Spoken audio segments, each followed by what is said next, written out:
дар мавҷ барномаи иттилоотии хабар.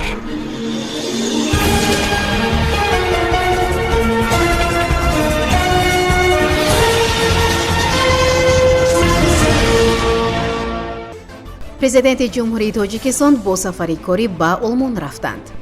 ғизою либоси хуб диҳед дастури президенти кишвар ба генералҳо дар мавриди даъвати навазкарон. қарори раиси шаҳри Душанбе дар бораи ҳавасмандгардонии иштирокчиёни бозиҳои 19-уми тобистонаи осиёӣ тасдиқ гардид.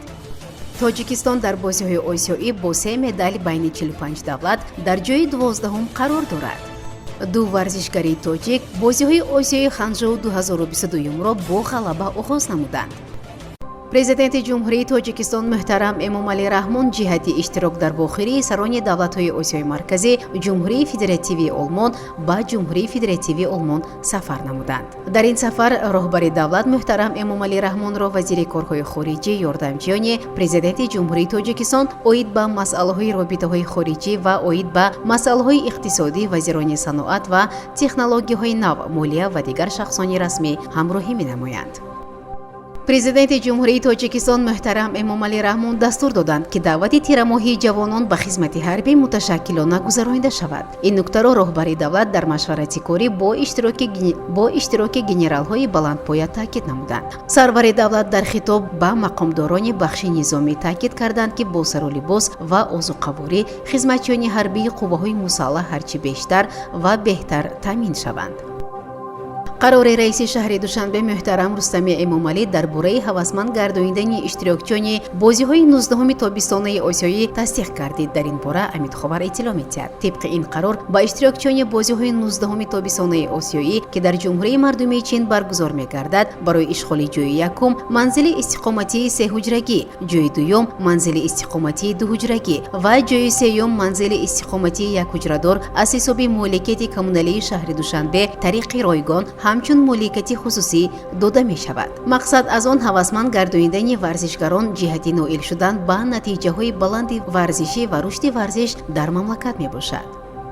дастаи мунтахаби тоҷикистон дар бозиҳои 19-уми осиёӣ ки дар шаҳри Ханчжоуи ҷумҳурии мардумии Чин идома дорад, аз рӯи ҳисоби медалҳо бо дар назардошти сифати онҳо бо касби 3 медаль, яъне 1 тилло, 1 нуқра ва 1 биринҷӣ дар байни 45 давлати иштироккунанда дар ҷойи 12-ум қарор дорад. аз рӯи натиҷагирии мусобиқот то ҳоло варзишгарони 30 давлат медали бозиҳоро ба даст оварданд. аз ҷумла намояндагони 14 кишвар нишони тилло гирифтанд. дастаи мунтахаби Чин бо касби 99 медаль дар ҷойи аввал аст. дастаи мунтахаби Кореяи ҷанубӣ бо касби 51 медаль дар ҷойи дуюм ва дастаи мунтахаби Ҷопон бо касби 50 медаль дар ҷойи сеюм қарор дорад. ба 10 гонаи аввал инчунин дастаҳои мунтахаби ҷумҳурии Ӯзбекистон, Гонконг, Таиланд, Ҳиндустон, Индонезия, Тайпеши Чин ва Эрон дохил мебошанд. ба иттилои Кумитаи Миллии Олимпии Тоҷикистон дар бозиҳои 19-уми осиёӣ ки то санаи 8 октябр идома меёбад, Тоҷикистонро беш аз 100 варзишгар намояндагӣ менамоянд. ба барномаи бозиҳо 40 навъи варзиш дохил аст. варзишгарони тоҷик дар 18 намуд ҳунарнамоӣ менамоянд. аз рӯи гуфти коршиносон, варзишгарони тоҷик боз дар риштаҳои бокс, гӯштани озод ва юнонию румӣ, ҷиу-ҷитсу, варзиши сабук, карате ва кураш имкони гирифтани медаль доранд.